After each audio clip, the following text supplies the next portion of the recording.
Koncom apríla zorganizovalo Krajské osvetové stredisko v Nitre krajské kolo celoštátnej postupovej súťaže neprofesionálneho divadla mladých a neprofesionálneho divadla dospelých Nitrianskeho kraja Na scénu.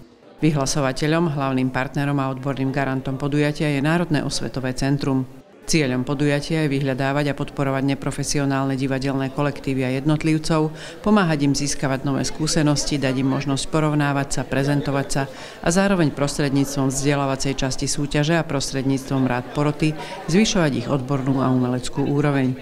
V čase od 26. do 28. apríla sa na divadelných doskách Kultúrneho domu v Močenku predstavilo 14 inscenácií, 12 z nich bolo súťažných.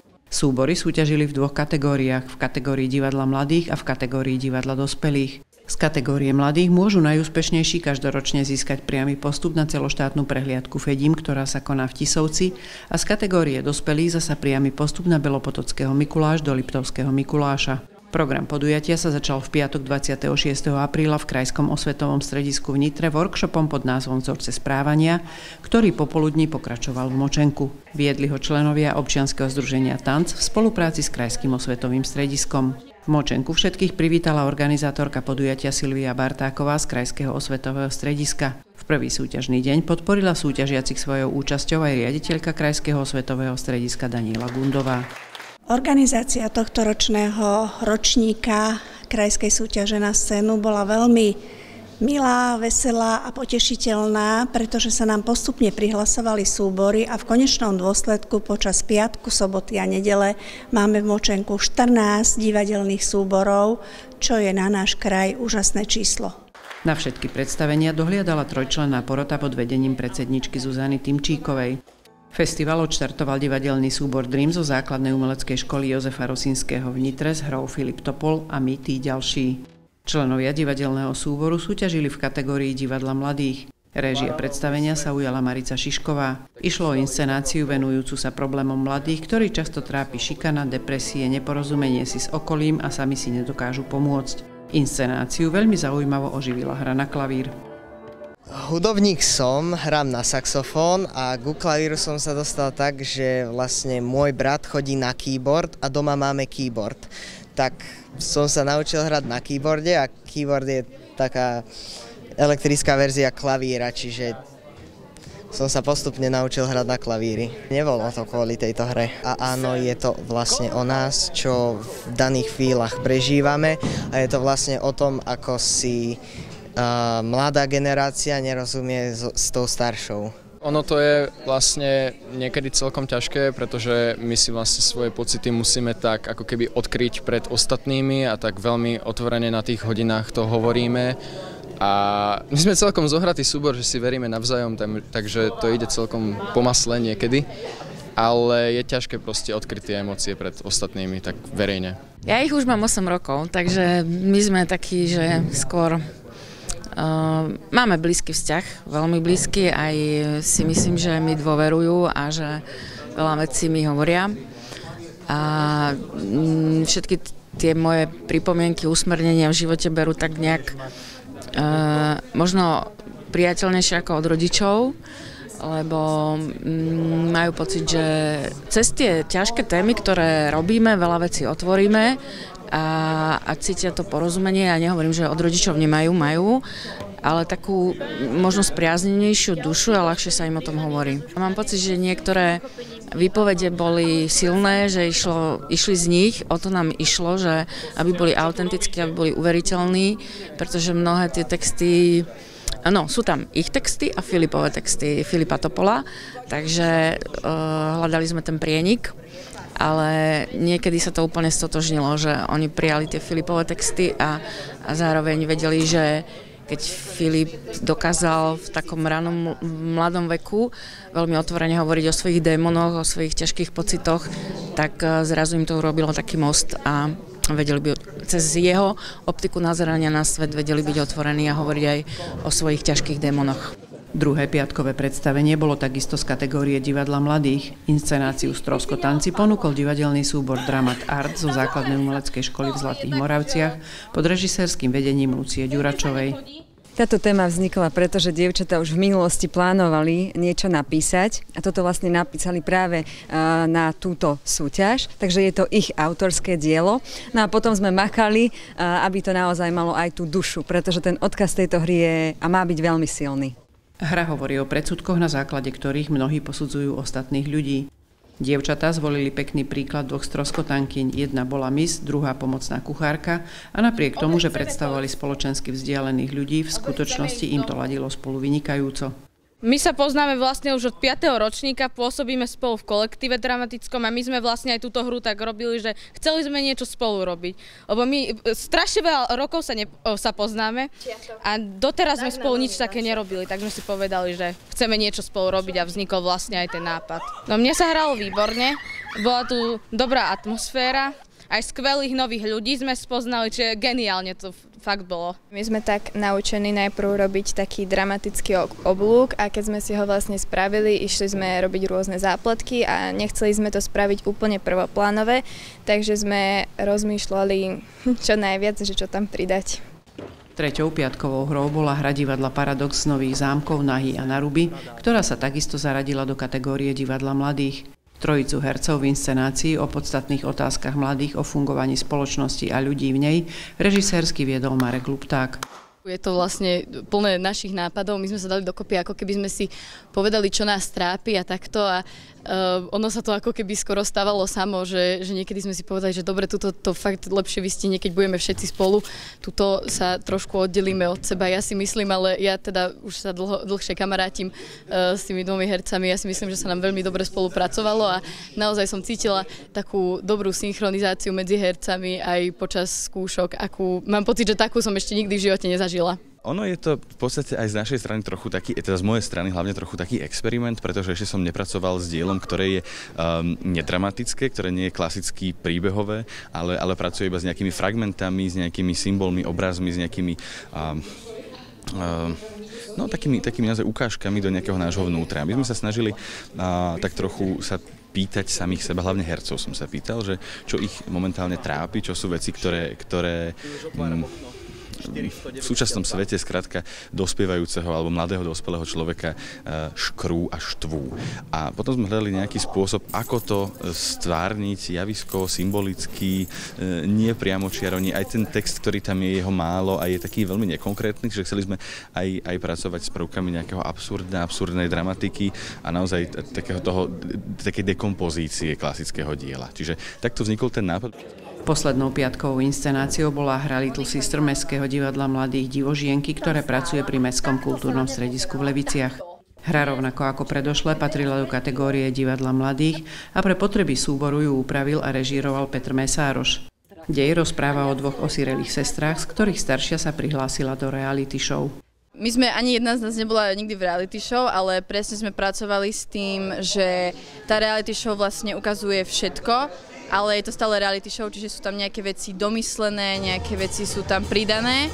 Sme sa z toho snažili dať aj do arény, aby to bolo divákom bližšie presne ako tie reality show, čiže sme si akoby vyskúšali, aké je to byť takto viditeľné. Čo sa týka reality show, asi by som to nerobila, pretože mám takú vlastnú sebaúctu. Námet som našiel, hralo to kedysi Slovácké divadlo, je to česká autorka, no ale to české divadlo je také dosť rozsiahle, takže ja som naozaj musel urobiť na motívy, vybrali sme vlastne takú kostru z toho. No, ak mám popravde povedať, tento inscenácia vznikala strašne, ale strašne komplikovane. Niekoľkokrát sme boli tak, že to vzdáme, ale videl som, aký majú aj oni entuziazmus, tak som vždy sa zahryzol do toho a išli sme.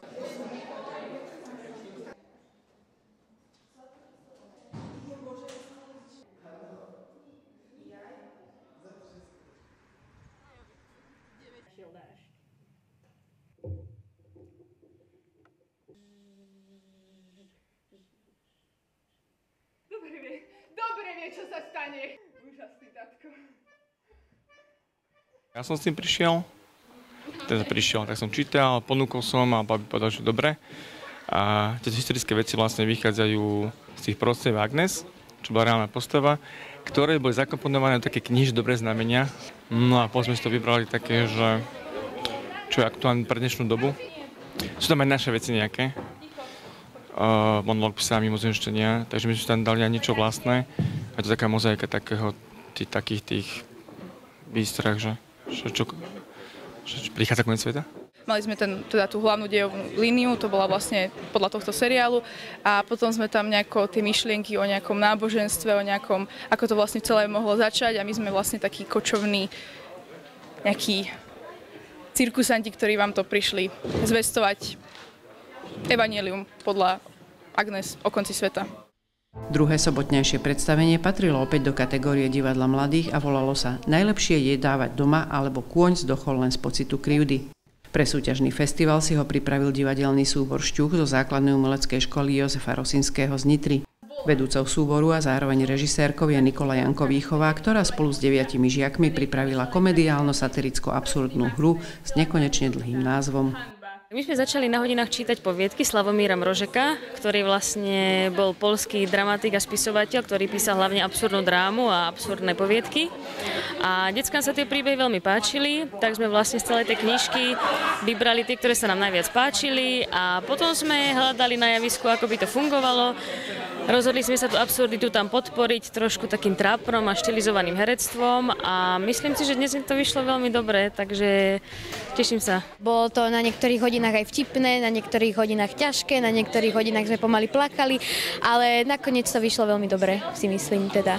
No, také najzabavnejšie je ako tá podstata toho divadla, že vlastne každý chce pomôcť nejak, ale každý sa zaujíma len o seba. Tesne popoludní sa pred budovou Kultúrneho domu predstavili účastníci workshopu z predošlého dňa prezentáciou Site Specific vzorce správania. Potom program pokračoval opäť na javisku, kde sa v kategórii dospelých predstavila Ukrajinka žijúca na Slovensku Olga Žuraveľ, pracujúca pod diecézným centrom v Nitre s monodrámou Taký život. V podstate tanečnom vystúpení, ktoré si sama režírovala, predstavila najmä svoj život. Všetko, čo robím, všetko, čo stavím, to všetko vzniká v mojej hlave a takto snažím sa to dať nejak do diváka, aby pochopil, čo to je a mám taký druh divadla, že syntetický, preto mám tam aj choreografiu, aj pantomimu a úplne bolo ticho cítiť, že snažili sa niečo pochopiť z toho, čo je. Ten druh divadla mne páči najviac ako ten rozprávací, čo máte dramatické, ale to dosť dramatické, myslím, že tiež, ale proste bez textu. Štvrté sobotné predstavenie bolo z kategórie divadla dospelých. Divadelný súbor Platan Strávnice naštudoval inscenáciu 2 týždne v raji. Réžiu si vzal na starosť Peter Mičík. Divadelná hra o tom, ako sa nacvičuje divadelná hra, pobavila mnohých divákov. Za výber hry ďakujeme Šanimu, ktorý tam behá, ten pán Polonahy, tam je. On nám túto hru objavil a už sa to potom sype. Už potom idú nápady na skúšek. Začali sme v októbri, takže trvá to do januára, neviem, mnoho je to moc. Takže tých faciek, kopancov, pádov je dosť. A čo sa pokazí, nepokazí, proste niekedy sa to do tej hry zmestí našťastie, no tento rok, lebo inokedy by to asi divák, neviem, nejak pozoroval, by si to všimol, ale túto každá chyba je, dá sa povedať, nový vtip a potom sme radi, keď sa ľudia zasmejú aj na kiksoch, lebo však sme len ľudia, no. S týmto kolektívom sa mi robilo veľce dobre. Poznáme sa už, je to asi, myslím, že 8. hra, ktorú sme nacvičovali, no a na tých skúškach to sme sa bavili aj my. A túto našu náladu, to sme chceli preniesť aj na divákov, čo sa nám aj, ako sme potom videli pri predstaveniach, s ktorými sme chodili po dedinách, tak bol to veľký ohlas. Takže to, čo sme chceli, tak to sme aj dosiahli, zabávať diváka. V sobotu završili predstavenia hostí. Ako prvé sa predstavilo občianske združenie Tanc s tanečným vystúpením Zóna citu. Išlo o tanečnú inštaláciu pohrávajúcu sa s individuálnym vnímaním vzdialenosti, ktorá ponúka priestor na kontakt s iným človekom. Tanc OZ a naša spolupráca celkovo pracuje s tým, ako by som povedal, nonverbálnym divadlom, alebo fyzickým divadlom, pohybovým divadlom, tancom ako takým. A či to je ja si myslím, že to je pre každého, že to není, že je to nejakej špecifickej skupine, lebo tým, že sa tam nerozpráva a príbeh za tým si vie vytvoriť či už dieťa alebo dospelý, tak si myslím, že to je... Myslím si, že sme zabudli, že to môže byť tá najjednoduchšia forma komunikácie. Lebo nemusíme hľadať slova na to, aby sme to povedali, stačí sa len vlastne pozerať na niečo a hľadať za tým nejakú cestu svoju, čím to pochopiť, tak by som to povedal jednoducho. A o čom to bolo Zóna citu, zrovna tento site specific, ktorý sme hrali vlastne v interiéri prvýkrát, tak že za mňa, lebo to také osobné to je, to znamená, každý to má troška niekde inde, ale hráme sa tam s tou formou kvázi, ako keby tej zóny, v ktorej sa nachádzame každý z nás. A zóna tá chladnejšia zóna pocitu, taká tá formálna, taká tá tvár bez dotyku pred spoločnosťou, bez nejakého toho, taká tá obranná forma, až po tú takú, kedy dovolíme tomu priestoru a samému sebe či už komunikovať s vonkajším svetom, alebo aj so svojím vnútrom. Takže tak jednoduchosti a tá vzdialenosť hrá obrovskú rolu, že koľko si dovolíme priblížiť sa k jednému svetu alebo k druhému. Tí diváci a divačky cítia, že pokiaľ je to presne akože za tou hranicou toho medzi hľadiskom a javiskom, tak aký je ten presah a aký je potom presah, keď zrazu tí interpreti prídu medzi nich a sú konfrontovaní tým pohybom a tou energiou, čo je medzi nimi. Tak to si myslím, že je také, aspoň pre mňa, fajn skúmať a zisťovať, že čo to s nimi robí. Ja si myslím, že tá vzdialenosť je tam dosť rukolapne daná, že to si myslím, že pochopí akože každý, že tam vidieť, že najskôr máme aj my medzi sebou ten distanc a postupne zistujeme, čo je ten dotyk a tak ďalej. Ale ja napríklad presne preto to milujem súčasné umenie, že to nie je nejaká lopata, ktorá povie, že toto si myslí a takto sa cíť. Že ja rada odchádzam z predstavenia a mám milión otázok, ktoré potom zistujem, že ostatní majú úplne iné otázky, že to sa mi na tom páči, že tam je tá sloboda. Druhým hosťom večera bolo divadlo Terminus a Quo z Poľska, ktoré predstavilo inscenáciu Makario pod režisérskym vedením Edvarda Gramonta. Išlo o príbeh mentálne postihnutého chlapca Makaria a jeho vnímanie sveta. Honestly, it wasn't up to me, it was up to Edward. Úprimne, nebol to môj výber. Bol to výber nášho režiséra Edvarda, ktorý má pre Makaria veľa pochopenia. Myslím si, že je to dobrý a veľmi silný príbeh. Je to veľmi náročné a vysľujúce a vždy sa spotím a keď už je po všetkom, je pre mňa naozaj náročné vystúpiť z roli Makaria. Musím sa upokojiť a relaxovať aspoň 20 minút po predstavení, aby som to všetko dostal z hlavy von.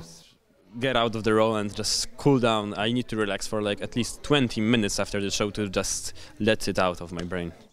Po predstavení režisér Edvard Gramont odovzdal Silvii Bartákovej z Krajského osvetového strediska v Nitre ocenenie za spoluprácu, ktoré si mala prevziať v Poľsku, ale tejto slávnostnej chvíle sa kvôli pracovnému vyťaženiu nemohla zúčastniť. Ocenenie teda prišlo spolu so zaujímavou hrou z Poľska za ňou.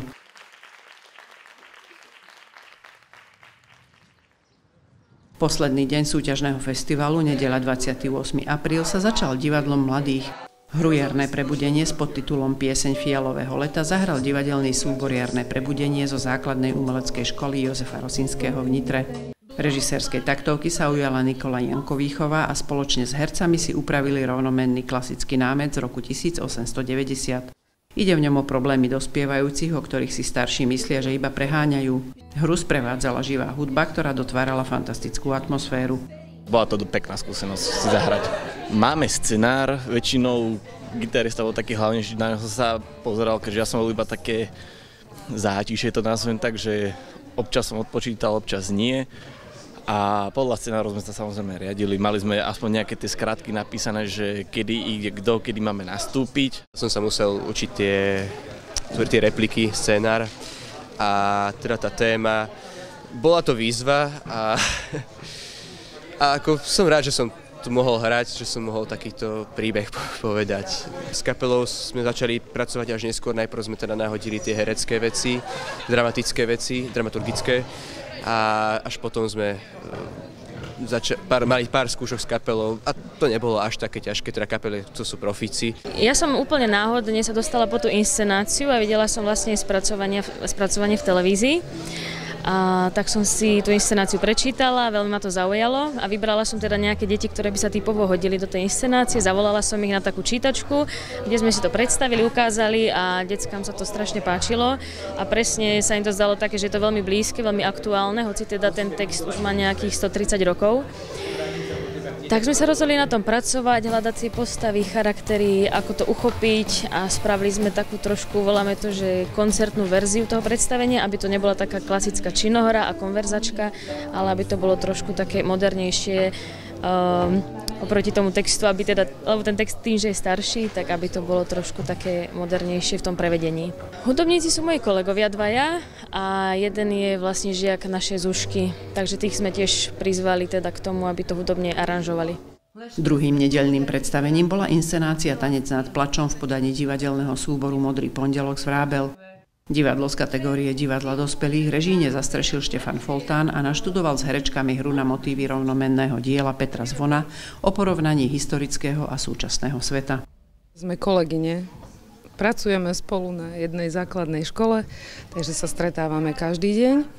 Bol to náš spoločný nápad, no a pre nás toto bolo naozaj veľmi ťažké. Mysleli sme si, že tak ako v škole, že dokážeme rozprávať deťom pred toľkými ľuďmi a podobne, ale toto je úplne niečo iné. Naozaj je to jedinečné a mali sme takú jednu veľkú generálku, ale myslím, že to, čo sme tu videli aj predtým, ostatné súbory, tak samozrejme máme čo robiť. To, že to bolo naše prvé vystúpenie, bolo to naozaj ťažké. Aj ustať, aj s trémou, aj s textami, ale teraz sa tešíme, že je to za nami a myslíme, že aspoň z našej strany úspešne. Dostal sa k tomu tak, že sú to vlastne všetko moje kolegyne a v septembri prišli za mnou, že by chceli robiť divadlo, že či s nej nájdem čas, že by som s nimi robil, tak samozrejme niekde ukoristím popri tých študentoch a deťoch, tak to sme sa k tomu dostali. Námbec som vybral ja, lebo moja podmienka bola, že keď budem s nimi niečo robiť, tak to nebude len, že híž, nech tam je nejaká myšlienka, tak som im poslal Kocúrkova Tanec nad plačom. Vybrali si Tanec nad plačom, zvali to výborne, lebo na to, že robia 6 mesiacov, tak ja som aj veľa šikovnej improvizácie, takže ja som na nich pyšný, že ja vidím od septembra aký kusisko cesty a dnes sa to tak ukázalo, dnes prvá repríza, takže sa to tak krásne ukázalo, že ako viete spolupracovať na tom javisku, že ako to javisko už trošku cíti, takže to ja sa teším, že ako to dopadlo. Tretia inscenácia tretieho dňa festivalu patrila divadelnému súboru Datív zo základnej umeleckej školy Jozefa Rosinského v Nitre. Hru Tam, kde číha vlk, režírovala Marica Šišková a išlo o rozprávanie príbehu na motívy knihy izraelskej autorky, ktorý je psychologickou a sociálnou sondou do vzťahu rodičov a detí, prípade detí medzi sebou. Myslím si, že je to téma, ktorá tu vždy bola, je a dúfam, že nebude, ale tak treba s tým pracovať a je to téma, o ktorej treba hovoriť, aby sa to riešilo, pretože sú to problémy, ktoré sa dejú, bohužiaľ, a myslím si, že spoločnou prácou a úsilím sme to dali do takej podoby, ako ste to mohli pred chvíľkou vidieť. A myslím si, že veľa ľudí si tým prešlo, či už keď boli malí alebo starší, ale prosto je to tu medzi nami tá šikana a treba o tom hovoriť a dúfam, že sme tým možno niekomu otvorili oči a že treba, keď niekoho niečo také trápi, tak sa s tým doveriť. Cez skúšky, čo sme mali ešte predtým, keď sme sa iba nacvičovali, tak sme nad tým každý rozmýšľali ešte aj po víkendoch. Nebolo to vôbec ľahké, ale teraz sa mi zdá, že sa na tom pódiu dá oveľa ľahšie do toho dostať aj všetko. A je to také aj uveriteľnejšie. Tá kniha ponúkala veľmi veľa otázok. Áno, v tej základnej rovine tam bola nejaká ako keby detektívka, že čo sa vlastne stalo. Ale za tým všetkým tá hlavná téma pre mňa bola vzťah rodičov a detí, že prečo sa ocitáme v takej situácii, čo mám vlastne potvrdené od detí, že veľmi ťažko sa zverujú deti svojim rodičom práve s takými akoby dôležitými svojimi problémami. Skôr riešia také praktické, banálne veci, ale to, čo ich naozaj trápi a keď sa niečo deje, tak sa to snažia utajiť alebo hľadajú iný spôsob, ako to riešiť. Nie doma a z toho vznikajú všetky možné tragédie. Ja si stále myslím, že divadlo a hlavne divadlo mladých reflektuje to, čo sa deje v spoločnosti. A to, či chceme, či nechceme, tak to, že sa zvyšuje výskyt samovrážd mladých ľudí, je proste realita. Takže asi na nás dospelých sa pýtať, že prečo. Že čo sa tam naozaj deje, že prečo to tie decká takto radikálne riešia a prečo majú taký pocit úzkosti, strachu, nepochopenia a možno, že bezvýchodiskovej situácie, ktorú proste takto strašne riešia. Po odohraní každej inscenácie porota na rozborovom seminári hru spolu s divadelníkmi rozobrala, prípadne im poradila. Posledným predstavením celého podujatia bola inscenácia z kategórie divadla dospelých, tam, kde sa nebo dotýka zeme, divadelného súboru Família Cabaj Čápor. Hra z obdobia Vianoc o staršom manželskom páre a jeho problémoch uzavrela tohtoročné predstavenia. Hra je autorskou hrou režiséra súboru Ľuboša Benčíka. Tematicky ako táto hra sa nám veľmi dobre hrá a boli sme radi, že sme práve s touto hrou sem išli. Nie je to taká úplne vyloženie nejaká bláznivá komédia, čo je hlavne náš ako repertoár, ale je to také trošičku aj vážnejšie, také ľudské a preto sme si im aj šli sem tú močenku. Bolo to ťažké naučiť sa to, ale tým, že si vieme nadhodiť tú tému, že keď aj niekto sa pomýli, tak vieme, že čo ide ďalej, tak to proste preskočíme. Môžem povedať, že ideme ďalej, že neostáva tamto ticho a ja zase nemám problém naučiť sa text, aj si pamätať, takže a dôverujeme si.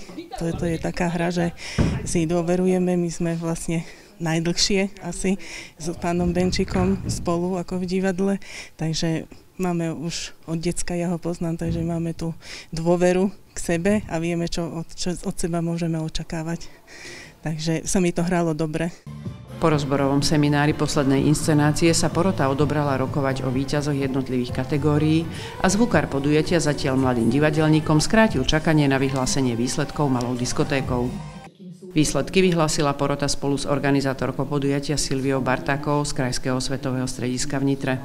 Tento rok sa prihlásilo 4 súbory dospelácké a 8 mladých. Čiže prirodzene sa ukazuje, že ako keby v tej kategórii mladých je väčší záujem o tú divadelnú tvorbu a cítiť to vlastne aj v tej samotnej tvorbe, pretože sú, či už siahajú vlastne k nejakým autorským dielám, kolektívne tvoria, že chcú mať ten zástoj pri tej tvorbe, snažia sa byť autentickejší, že sú takí akoby otvorenejší voči tomu divadlu. Takže ten výber, alebo respektíve toto rozhodnutie bolo ťažšie než pre tých dospelých, keďže sme vlastne mali vybrať len z tých 4, ktoré a vlastne opakovane, tým, že ja som už aj minulý rok bola v porote, tak boli tu v podstate 2 súbory, ktoré boli aj minulý rok, kde sme vlastne videli možno tie isté problémy alebo chyby. Takže sa nám tam akoby ťažšie vyberalo to prvé miesto, pretože možno, že tá kvalita bola ako keby trochu bola nižšia než pri tých mladých, poviem to takto. Ale samozrejme tiež je dobré, že stále sa hlásia a že tvoria. Na základe rozhodnutia poroty bolo v kategórii divadlo dospelých udelené iba prvé miesto a získala ho Olga Žuravel z diecézneho centra v Nitre za inscenáciu Taký život. Olga Žuravel zároveň získala priamy postup na Belopotockého Mikuláš. V kategórii divadlo mladých porota udelila 3. miesto a návrh na postup na Fedim divadlu Paradox z Nových Zámkov za hru Nahý a Naruby.